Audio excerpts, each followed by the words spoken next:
Hola amigos y hermanos, muy buenos días. Pues qué interesante resulta la lectura de la carta a los Hebreos. Y en días pasados hemos visto cómo el pecado de la incredulidad llevó a gran parte del pueblo hebreo en el desierto a no entrar a la tierra prometida. No entraron al reposo de Dios.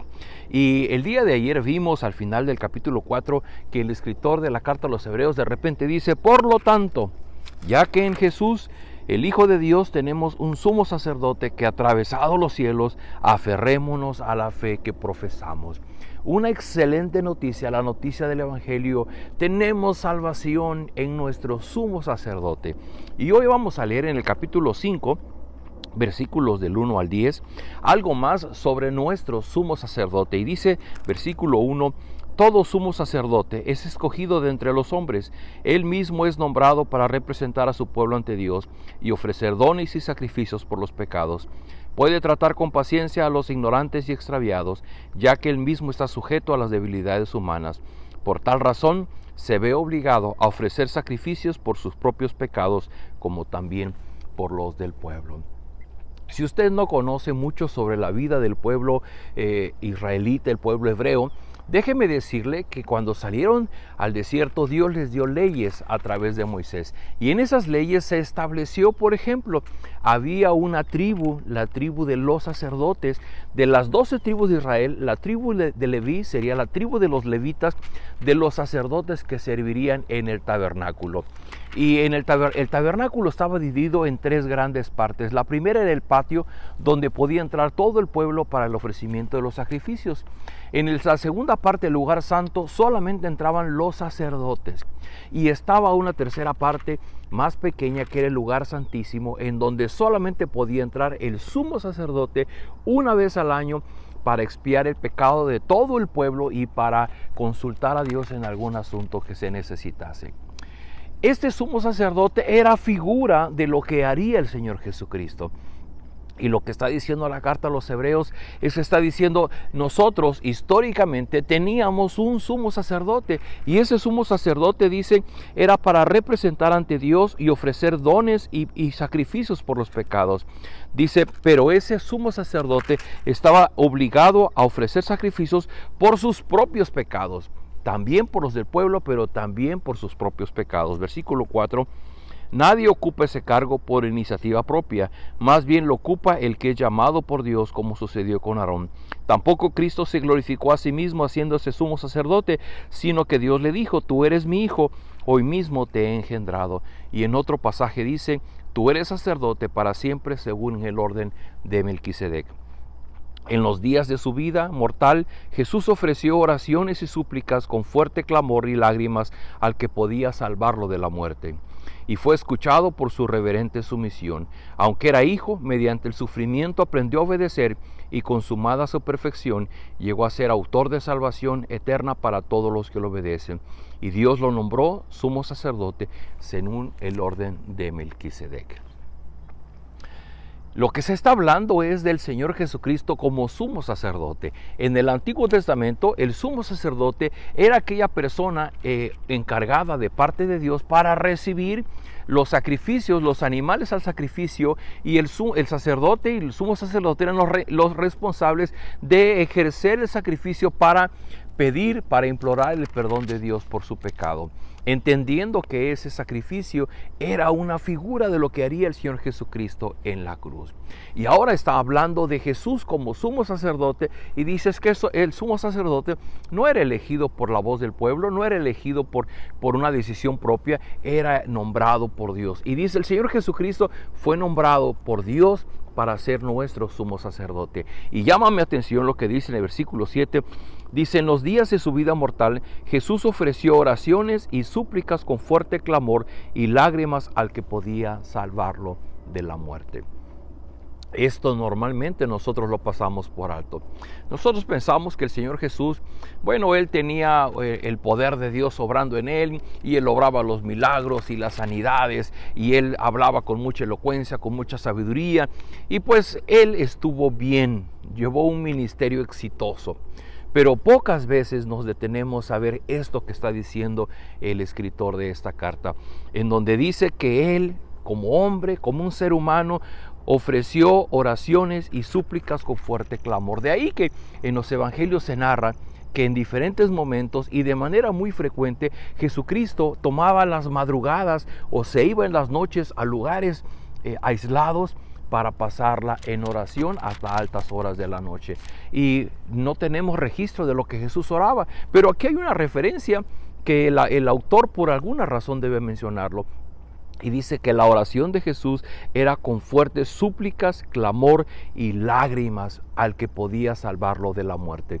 Es decir, el Señor Jesucristo no quería ir a la cruz, no quería morir. Él, obviamente, como ser humano, ¿quién de nosotros quisiera enfrentar la muerte?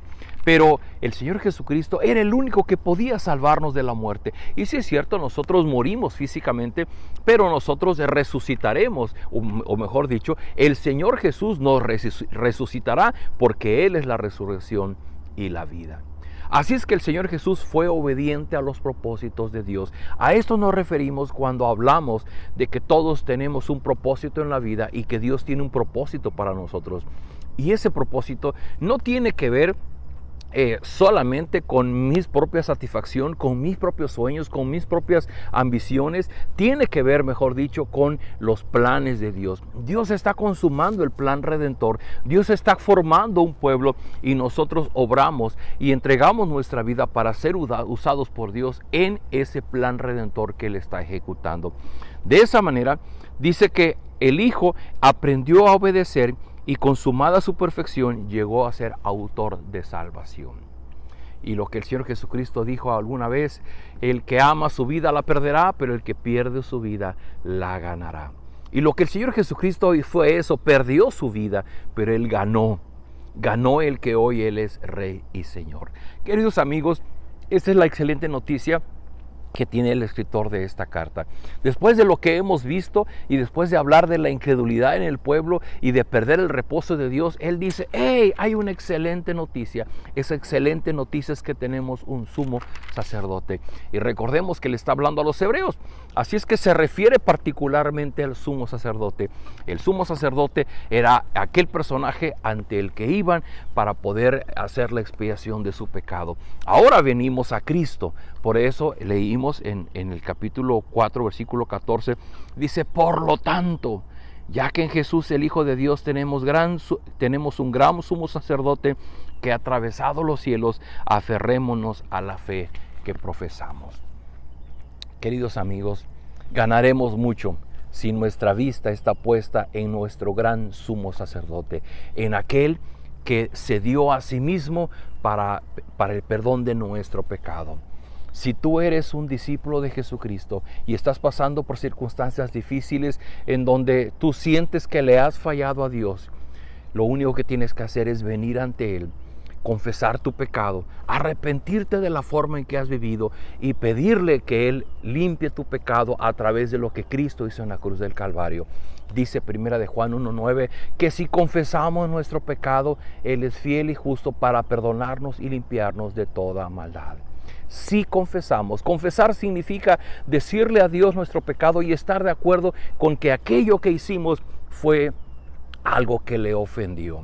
De ahí que no es válido cuando oramos y decimos, Señor, perdona todo mi pecado. No, tenemos que orar puntualmente. Señor, perdóname porque le ofendí a una persona. Perdóname porque he guardado rencor. Perdóname porque dije un chisme que no debía. Perdóname porque dije una mentira. Perdóname porque hice esto o aquello. Pero puntualmente lo que hacemos, declararlo, confesarlo delante de Dios y al mismo tiempo clamar a nuestro Señor Jesucristo como sumo sacerdote para ser perdonados. Esto limpia nuestra vida y esto restaura nuestra comunión con Dios.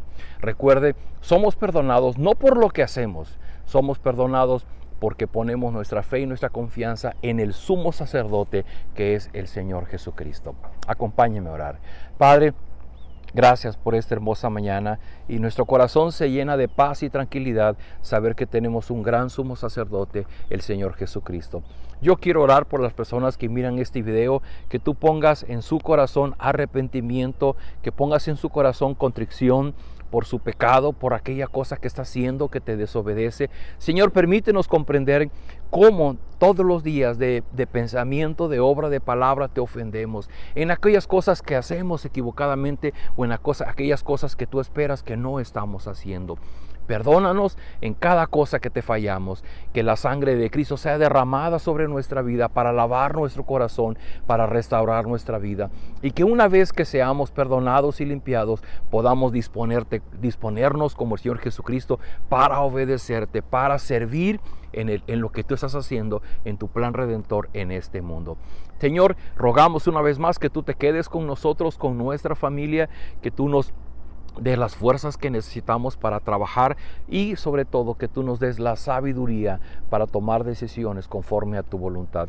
Llénanos de tu espíritu y permítenos ser la luz y la sal del mundo que el Señor Jesucristo nos enseñó. Todo esto lo pedimos en el nombre del Señor Jesús.